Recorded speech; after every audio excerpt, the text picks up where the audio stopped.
Welcome to another Startup Teardowns, where we pull back the curtain on what marketing looks like for your favorite startups.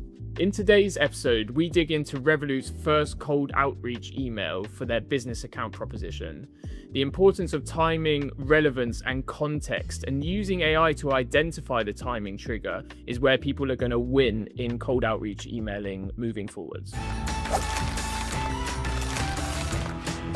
Yes, so today's teardown is to look at Revolut's cold email outreach. And to be honest, my initial impression was that I kind of liked it and it kind of stood out in my inbox. So I was like, this is going to be a good startup teardown. But yeah, I think the thing that sort of initially struck me was the level of personalization. So yeah, it goes beyond like the typical flattery we'll see. You know, like as a leader in the insert generic industry here, you must be full of insights about, would love to, right? This kind of like, it's just flattery, right? This looks more like homework. I think, yeah, you want to know within a outbound email immediately in the first sort of 5 seconds, like why you're getting that email. So, you know, as you said, Tristan, it, you know, hitting your inbox cold, you weren't asking for it, like why are you receiving this? And I think it probably answers 80% of that, right? It's like, why am I getting this email? Because I'm a entrepreneur and they're messaging me about their business and entrepreneur services. So yeah, I think it's a pretty good opener.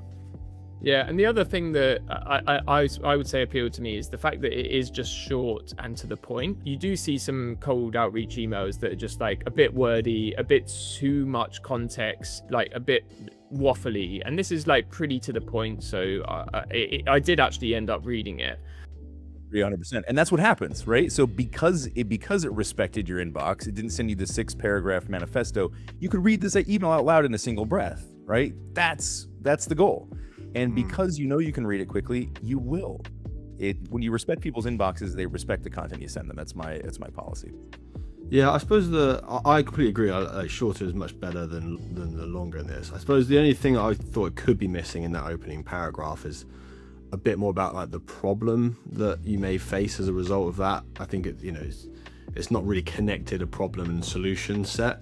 It's a good call out though, because for as personalized as the intro was, the real money shot here gets kind of generic, right? As you said, they go into what I call this little Piggy problem, where it cries we all the way home, and it talks about their benefits, its payments, its FX, its corporate cards, spend controls, right? They do represent pain points for an agency, but like specifically call them out, right? And do them in narrative.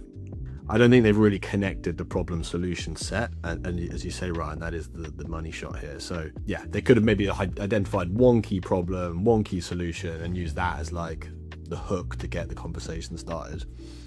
Yeah, I feel like I've just fallen into the growth agency founder ICP bucket here.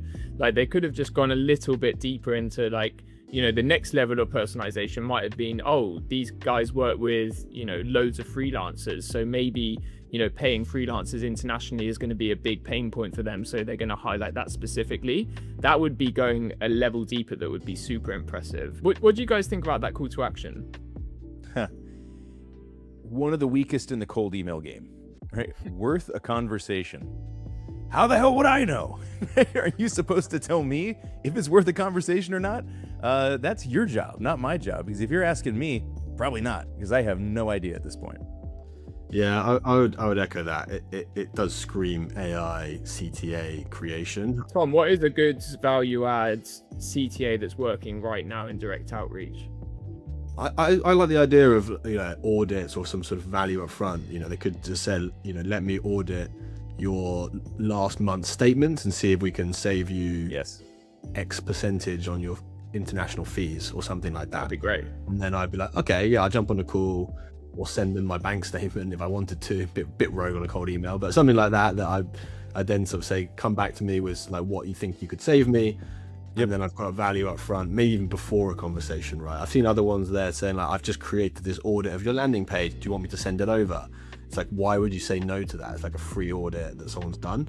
And actually, sometimes they haven't even done that they've just still wait for people to reply who are interested, and then they do the audit. So it's about sort of finding that kind of value could be that's related to your proposition, and then teeing that up in a call to action, in my opinion. I'd use a 1-2 punch here. I'd throw something in there that's almost screenshotable, right? Like a benchmark of savings or what people are overspending on these things.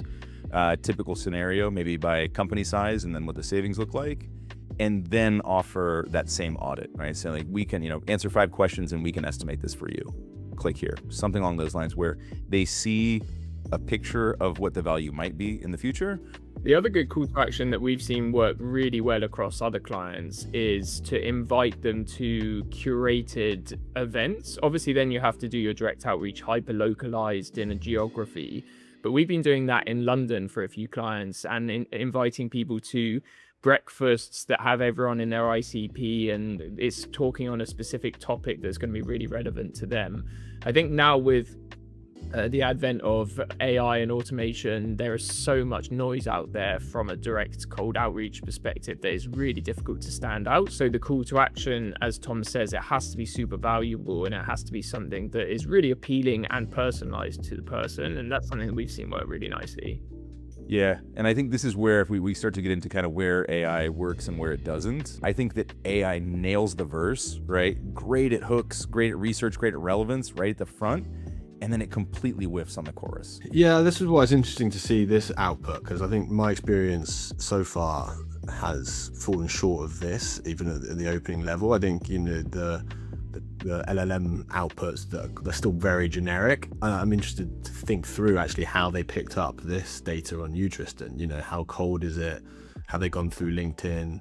Probably. But I've also tested a similar AI outreach tool, and to be frank, the hit rate on actually useful opening personalization was, I'd say, more like 20 to 30% that I would actually authenticate to send out, because so much of it, just as you said, Ryan, felt like generic trigger points that we were just forcing. And so some of it's really clever and really good, but the hit rate that I tried on this tool was much lower. Maybe Revolut have built their own systems and have got this more nailed down, but a lot of the kind of generic tooling out there doesn't sound like this. Yeah, I think there's a lot of things you can do to improve those outputs. You have to put controls in place. You have to put audits in line. I think what most people do is they try to get the one shot where it's like, okay, we just have to get the prompt right, get the inputs right, make sure they're scraping the right data, and then it'll come out right every time. And then they just take whatever it spits out and that gets used. I think if you run that through a little bit more processing, put some guardrails around it, put some checks on it, say, does it accomplish these 3 things in every intro? Let's say we fix all this stuff. And we're in an arms race now to do this, right? But what happens when every inbox is full of perfectly personalized emails? Nobody reads. I was thinking this as well, because like back in the day, doing this level of personalization, the reason you do it is to try and hide the fact you're automating. It's like, look, I've actually done some research. Look, this is like human written. But now it's just like so obviously not human written. It's clearly written by an AI. Like you kind of like lose that like personalization. It's coming from a human who's done some research on the aspect. So like, yeah, with an inbox full of this and it's all being super personalized and all saying the same thing about me, is like really gonna get lost in the weeds again. Yeah. At what point does the email, "Oi, gov," start to work better than any kind of personalization where it's just like clearly some jackass human wrote this and sent it to me? Like, yes, that's okay. I'll respond to that because I'm tired of the perfectly polished, perfectly personalized. I think the next step in this, and again, like all of these things do become an arm race, but I think the next step is less about personalization and it's more about timing, relevance, and context. And it's as personalized as we can get it, but it's more time relevant than we're even attempting to do right now.